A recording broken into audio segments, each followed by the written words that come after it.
야담 이야기. 대체 이 크고 딱딱한 것은 무엇에 쓰는 물건인지요? 옛날 옛적 한 산골 마을에 혹 달린 영감이 지준의 집에서 머슴으로 살고 있었습니다. 마음씨 곱고 부지런하기로 마을에서 첫 손가락에 꼽히는 노인은 철부지 어린 나이 때부터 지준의 머슴살이에서 잔뼈가 굵고 등뼈가 휘었지만 언제나 차려지는 것은 얼굴이 들여다보이는 멀건 중물과 고된 일뿐이었습니다. 그래서 노인은 오른쪽 볼 밑에 달려있는 묵직한 혹 때문에 가난하게 살며 뼈 빠지게 일한다고 생각했지만 그럴 수가 없었습니다. 왜냐하면 욕심 많기로 소문난 자기 집주인인 지주도 왼쪽 볼 밑에 뒤웅박 같은 큰 혹이 달려있지만 작은 마누라까지 두고 고이 놀면서 호의호식하기 때문이었습니다. 그러고 보면 타고난 팔자라고 생각했습니다. 병신도 한 가지 재간식은 가지고 있는 법인지 혹 달린 노인은 어릴 때부터 산수종은 고장에서 별을 이고 들에 나가고 달을 지고 들어오면서 산천초목을 벗삼아 말하고 노래를 하다 보니 목소리가 어찌나 좋은지 마을에서 첫 손가락에 꼽히는 소리꾼이었습니다. 어느 하루 혹 달린 영감은 논밭에 나가 일하고 점심 먹으러 돌아오니 지준애가 나무가 젖어서 불이 안 붙는다며 마른 삭정이를 한 술에 해오라고 욕을 퍼부었습니다. 영감은 할 수 없이 쪽지게를 지고 마른 나무하러 떠났습니다. 산속을 뒤집으며 마른 강대와 마른 그루터기를 줍다 보니 해가 서산마루에 걸려서야 한 짐 가득 해가지고 산을 내리기 시작했습니다. 헌데 점심을 굶은 데다가 어림넘증이 나면서 미끄러지는 바람에 넘어져 발목을 풀치고 말았습니다. 어느덧 해는 지고 사방은 캄캄해 들어오는데 옴짝달싹할 수 없게 된 노인은 초조해 나고 불안해졌습니다.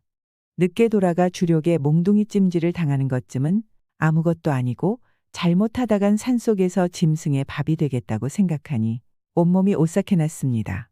그래서 노인은 안간힘을 써서 엉금엉금 기어 몸을 의지할 곳을 찾아보았습니다. 다행히도 얼마를 헤매던 끝에 다 쓰러져가는 빈집을 만났습니다. 노인은 그래도 이 집을 사람이 만들었고 그 언젠가는 사람이 살았을 것이라는 미련을 두고 의지가 되어 무작정 집 안에 들어가 기둥에 기대어 앉았습니다. 사방을 둘러보니 거미줄 천지인데 하늘에 별이 보였습니다. 그렇건만 마음이 안정된 노인은 풀친 발목을 주무르기 시작했습니다. 통증이 한결 덜어지면서 온몸이 녹작지근해지더니 소르르 잠이 들었습니다. 잠깐 눈을 붙인 것 같은데 깨고 보니 한밤중이 잘 된 모양이었습니다.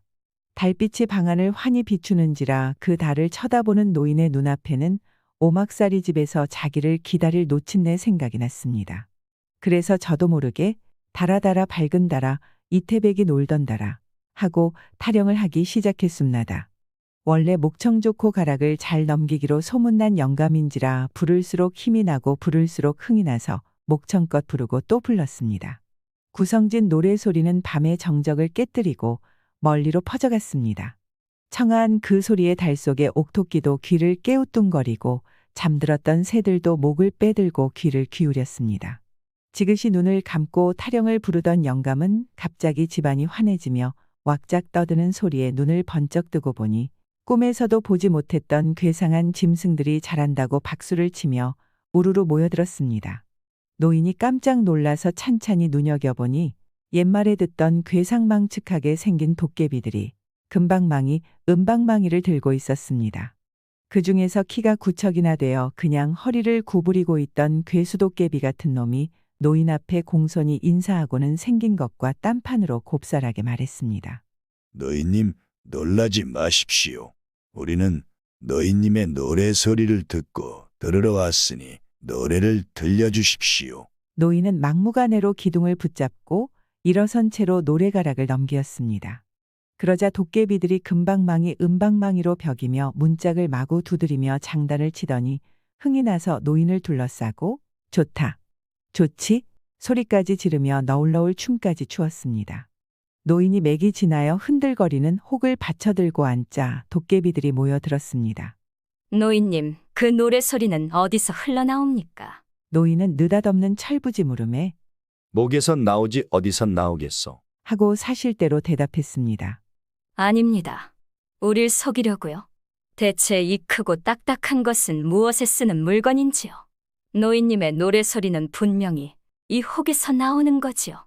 라며 여자 도깨비가 노인의 큼직한 혹을 툭툭 치며 말했습니다. 노인은 너무 어처구니 없어서 박장대소했습니다.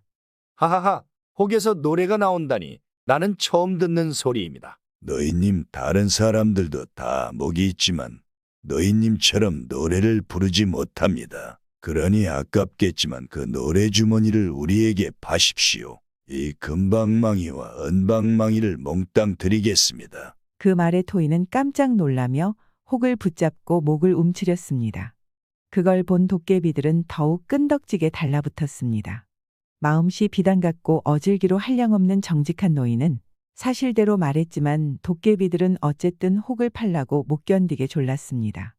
허참, 이런 딱한 일이라고야. 글쎄 나로 말하면 이 우환거리 혹 때문에 일도 제대로 못하고 잘 때도 불편하니 혹만 없어졌으면 알턴 일을 뺀 것보다 더 시원하겠지만 내 살에 붙은 걸 아파서 어떻게 떼며 피가 나오는 건 어찌겠소. 그제야 영문을 안 도깨비들은 노인님, 그건 염려 마십시오.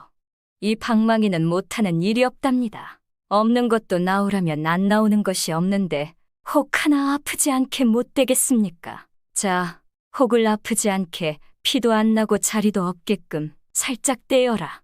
하고 중얼거리며 혹을 슬쩍 쳤는데 어느 사이에 혹을 떼들고 보란 듯이 노인 앞에 내들고 좋아했습니다. 노인은 눈을 편히 뜨고서도 도깨비 노름에 얼리우는 것만 같았으나 혹시나 해서 턱을 만져보니 정말 혹은 떨어지고 민숭민숭하였습니다. 귀신의 조화라고 할까 조금도 아픈 줄을 몰랐고 혹된 자리는 없었습니다.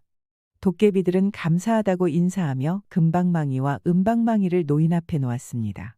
아니, 이건 외려 내가 값을 물어야겠는데요. 너희님, 이 혹은 이제부터 우리 것입니다. 잘 가십시오. 달게 울음소리가 들려오자 도깨비들은 감사하다고 인사하고는 눈 깜짝할 사이에 없어졌습니다.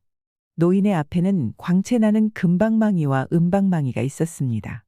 날이 밝자 노인은 지게우에 나무를 부리우고 대신 금은 방망이를 힘껏 쥐고 돌아왔습니다.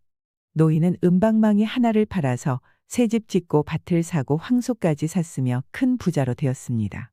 노인이 혹을 떼고 보물까지 얻어온 것은 제 눈으로 직접 본 지주는 배 속에서 송충이 먹겠다고 요동을 하는 바람에 앉아있을 수가 없었습니다. 노인한테 두세 번씩이나 캐묻고 난 지주는 그날로 난생 처음 쪽지게를 지고 노인이 말하던 산속으로 들어갔습니다. 처음으로 낫을 들고 나무를 하자니 남산만한 배가 눌리워서 숨을 제대로 쉴 수 없는 데다가 아림이 드는지라 낫을 내동댕이 쳤습니다. 그리고 발목을 일부러 절뚝거리며 외딴 집을 찾아가서 초저녁부터 들어앉아 노래를 부르기 시작했습니다. 밤이 깊어지자 그의 목소리는 이미 쉴 대로 쉬어서 쌕쌕하고 괴상한 소리가 나왔으나 금방망이한테 미친 지주놈은 안간힘을 다해서 부르고 또 불렀습니다. 한밤중이 될수록 머리카락이 뻣뻣이 살아나며 온몸에 소름이 끼치는데 정말 괴상망측한 도깨비들이 쓸어왔습니다. 지주놈은 어찌나 무섭던지 바지에다 똥물을 내갈기며 식은 땀을 잘잘 흘리면서도 이때를 놓쳐서는 안 된다고 자갈밭에 양철 끄는 소리를 계속했습니다. 들을수록 오만상을 찌푸리며 구린내가 난다고 코를 쥐고 돌아가던 도깨비 괴수가 지주 앞에 다가서서 버득 들이댔습니다. 영감, 그 노래 소리는 어디서 나오는 거요? 이 노래 주머니에서 나옵니다. 그게 정말이요. 예, 이 혹은 보배지요. 노래를 부를수록 더 듣기 좋은 노래가 나오지요. 그 소리에 도깨비 괴수가 하하고 웃자 모든 도깨비들이 잇따라 괴상한 웃음소리를 냈습니다. 이놈의 두상, 누굴 속이려고?